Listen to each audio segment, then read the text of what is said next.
Meski terletak di luar kawasan inti, Siti Hinggil Utara merupakan salah satu bangunan penting yang tak terpisahkan dari keberadaan Keraton Kasunanan Surakarta atau Keraton Solo, Jawa Tengah.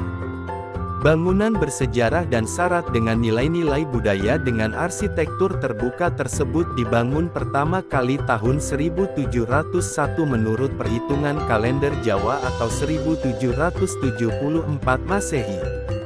Ketika itu raja yang sedang memegang tampuk kekuasaan adalah Sri Susuhunan Pakubuwana III.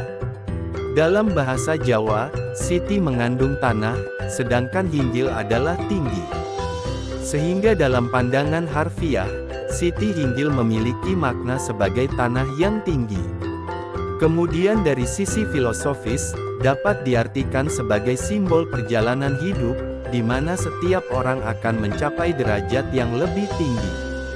Pada sisi yang lain, Siti Hinggil adalah bangunan yang memiliki gaya arsitektur sangat istimewa.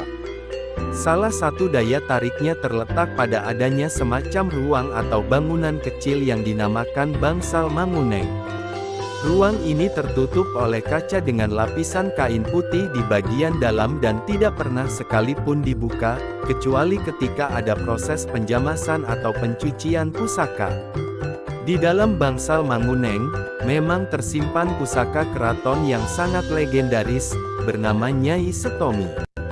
Pusaka ini sangat disakralkan dan tidak seorang pun yang boleh melihat atau menyaksikan.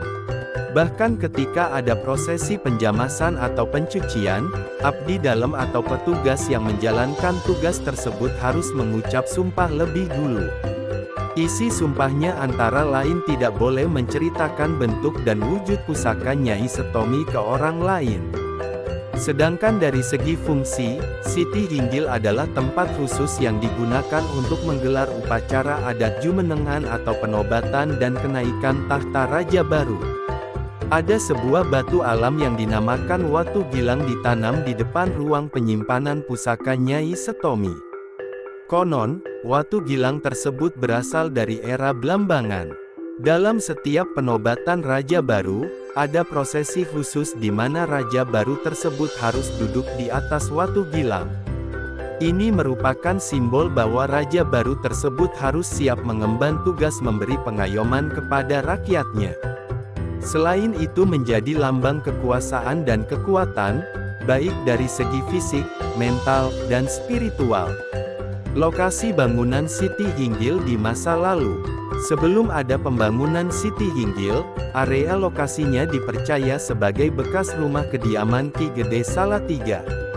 Kendati demikian ada pula yang lebih meyakini, bahwa tempat dibangunnya Siti Hinggil dulunya merupakan makam Ki Gede Sala, sebelum dipindahkan ke kampung Meloyokusuman, Baluwarti. Entah cerita mana yang benar, namun yang pasti suasana di sekitar area ini terasa sangat adem dan sejuk. Apalagi hampir setiap hari tidak banyak orang yang berlalu lalang, kecuali ketika digelar upacara adat. Misalnya saat ada tradisi Gunungan Sekaten, iring-iringannya selalu melewati sisi kiri dan kanan Siti Hinggil saat menuju Masjid Agung dan pulang kembali ke keraton. Itulah sekelumit kisah tentang keberadaan Siti Hinggil Utara di Kompleks Keraton Kasunanan Surakarta. Terima kasih telah menyaksikan video ini sampai selesai.